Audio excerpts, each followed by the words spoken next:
a red thread throughout my career and my life has been finding communities and building communities. Keep your career active, keep studying, keep learning.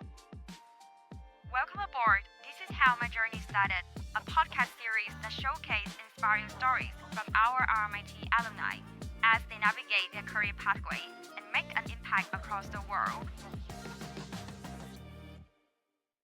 Sit back, relax, and enjoy the ride. Hi everyone. This season, we are celebrating 25 years of RMIT in Vietnam by sharing amazing stories from our alumni who have built successful international careers. I am Hồng Ngọc, your host, and today I am so excited to bring you stories of reinventions, resilience, and the power of community.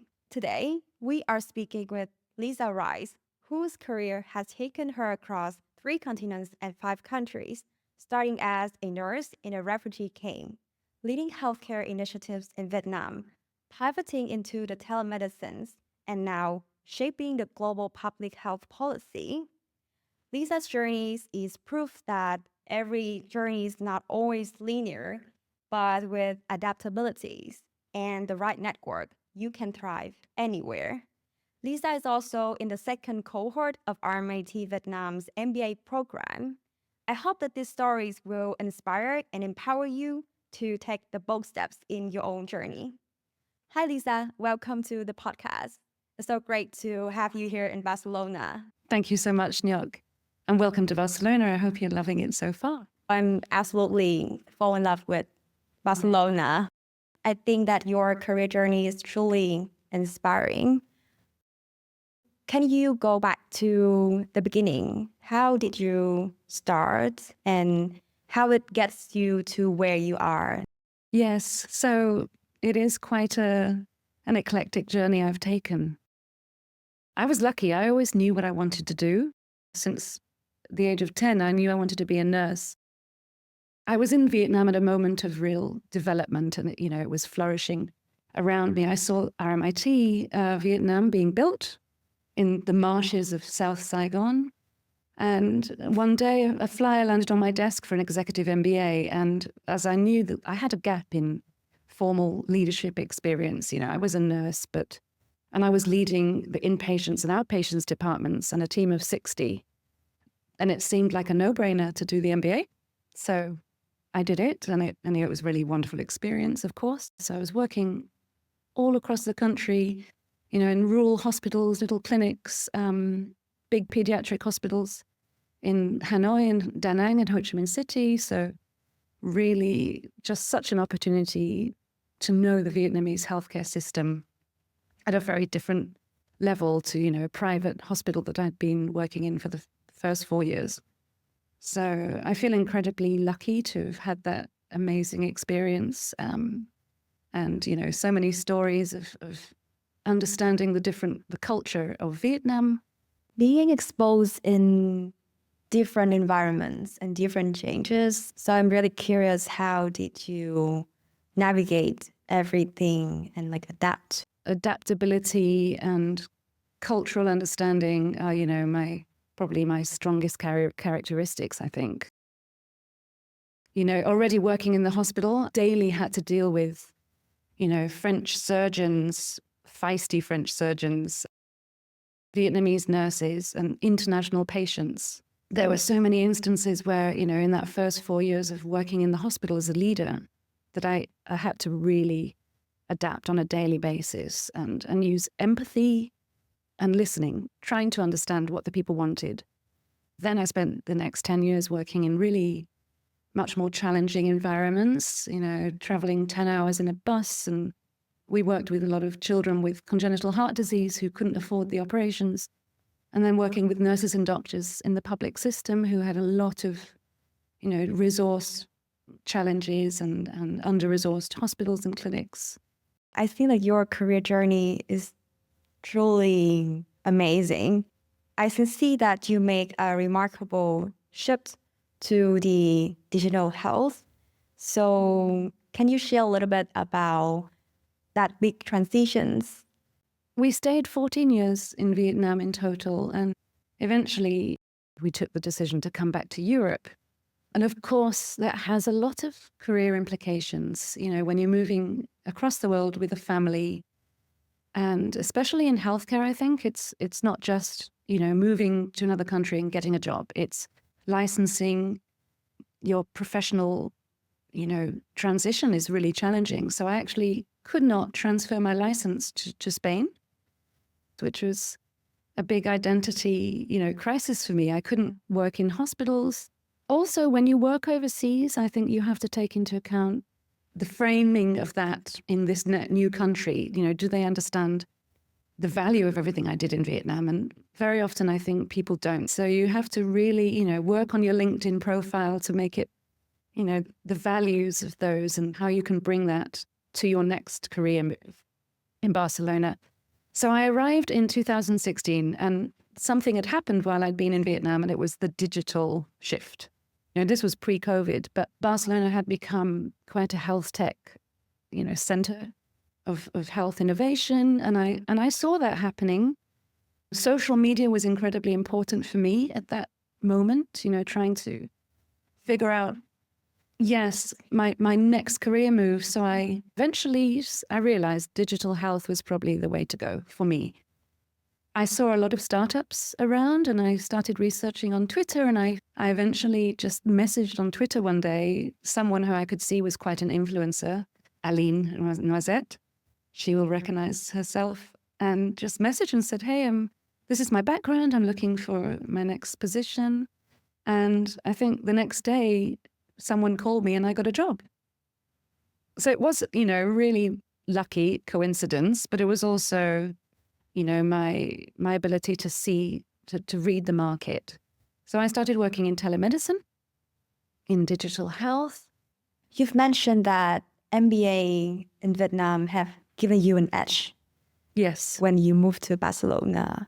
So how can you share a little bit of how the experience in RMIT shaped your career journey when you get back to Europe? It did. So I did the MBA at the end of my contract in the hospital. I was the only healthcare person. And, I was able to, just within the 2 years of the MBA, being able to translate my healthcare experience into that business environment and compare with the other people in the other industries and really understand, strategic thinking, looking at healthcare from a macro level, I think, and being able to understand in much more detail healthcare systems. So that was, already quite a huge cultural difference in healthcare systems, working as a British nurse in Parisian hospitals. I was offered this wonderful opportunity to move to Vietnam as head of inpatients for a greenfield hospital called Franco-Vietnamese Hospital. Yes, that is a big hospital in Vietnam at the moment. Yes, so it's incredibly successful now, and I'm really proud of how far they've come. So I was there at the beginning. I moved in 2002, the only British nurse in a team of 30 French expats there to open the hospital with me. And it was an extremely fulfilling experience. I hired my Vietnamese nurses. We trained all of them in international standards. So, even that, working with locals and having to integrate basically 3 different cultures: the Vietnamese healthcare culture, the French clinical culture, and my own background as a British trained nurse. So, I have so many stories of cultural differences, and it was challenging. I didn't sleep for the first 2 years, probably. I can really relate to the strategy thinking when I study an MBA of RMIT. It just shaped my mindset into thinking in the broad rather than like the details. I think it's just what we have from the MBA program. It is. So it was, the thread of the MBA really followed me through. And of course, having to transition and pivot my career when I arrived in Barcelona, of course, the MBA was incredibly useful. And, the RMIT name especially, and I was really surprised to see RMIT was now in Barcelona. And that global alumni, and being able to network and collaborate with RMIT here in Barcelona has been really wonderful as well. Yeah, I agree.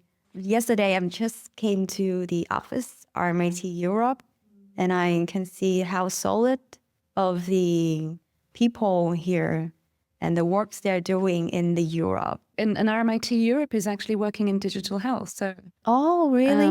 now that even now in my new position in the Institute of Global Health, there are partnerships with RMIT. Oh, so we have a lot of support in collaboration Yes. of RMIT community. But like changing the careers from Vietnam to Barcelona, you have to really start it from scratch, I believe so. And it speaks to me because I also moved from Vietnam to Europe. As someone who is also living abroad and start my own career journeys, I'm really want to ask you questions that what advice would you give to us as international students to navigate around the new country, the new career journey? I think it's really important to you reframe, your experience that you've had previously, and then really research your new environment. So looking at the local situation, the opportunities, find, the people that you need to be connecting with, identify the role models that you want, people that you'd like to kind of be on the same career path, similar career path to them. And then, of course, using that as a support, because moving to a new country is really challenging. And so having that support system and joining into those communities is really important. So, of course, social media is, to be able to find those connections. And of course, a red thread throughout my career and my life has been finding communities and building communities, because that's where you're going to be able to make the connections. And in Barcelona, there's, digital health communities, really, really active. There's networking nights. They're really important to be able to integrate and find your feet in this, new situation that you're in. And certainly to reframe what you've lived. So, I can say I worked at FE Hospital, but what I say is I was part of a greenfield startup project in a developing country. And all the experience and, learnings that gave me of the adaptation, the cultural understandings of health systems. So those are really important. Yeah, really positive to be able to do that in your new environment. Thank you so much for sharing. And I think that there are a lot of RMIT students in Vietnam are hearing this podcast. So I wonder if you can go back to your younger self. What could you do? Like, is there any the change in your decisions? I don't think I would regret any of my past. The move to Asia. It's been such an enriching journey. I would say definitely, especially for women, is keep your career active. And if you do have children, don't be out of the working market too long, because it is really hard to get back in. And keep studying, keep learning. Find your role models and connect with them. Informal mentors are really, really useful. So when you're in this new place, for example, New York, you should be looking at fashion, influencers and successful Fashion business yes, people. and see what they did. Look at their LinkedIn profiles, these people that have done maybe what you would like to do in the future, and learn from them and reach out to them. And you never know, making these connections can sometimes lead to exciting new opportunities. Thank you for your sharings about your journey. I think that through these stories, we can hear the inspirations of resilience, reinventions, and as you say, the power of community. I think it's really important to keep that in your mind when you navigate your career change, especially when you move out of the country. So it's really nice to have you here today. Thank you, New York. Thank you, Lisa. And I just wanted to finish and say, really, it's been destiny in a way to find RMIT here in Barcelona. And it has been such a wonderful journey to start with RMIT in Vietnam and then, finish here with this lovely community that they've created across the world. So thank you so much. Thank you so much.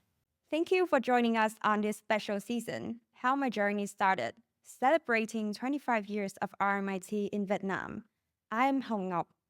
As we approach our next stop, remember, every journey starts with a single steps, and your journey is uniquely yours to create. Don't forget to subscribe and join us next time as we continue to share more inspiring stories from our RMIT alumni around the world.